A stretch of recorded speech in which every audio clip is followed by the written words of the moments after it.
Kamusta sa lahat mga kaibigan? Si Weller ito. Ngayong araw, ipapakita ko kung ano gagawin kung walang tunog sa telepono ng Realme. At may ilang paraan para dito. Una, subukan lang i-restart ang telepono. Para dito, pindutin ng matagal ang pindutan sa kanan at pindutin ang restart.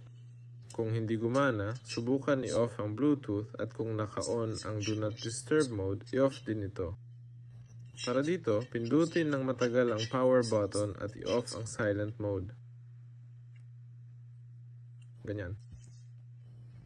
Susunod, kung hindi pa rin gumana, pindutin ng volume rocker, pindutin ng 3 tuldok at itaas ang tunog sa lahat.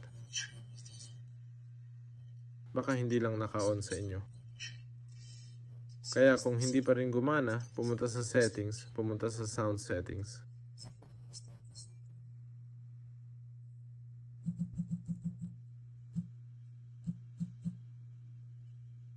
Sound. At itaas din dito ang tunog. Baka makatulong ito sa inyo. Kung lahat ng ito ay hindi gumana, ang natitira na lang ay i-reset ang telepono. Para dito, i-type ang reset.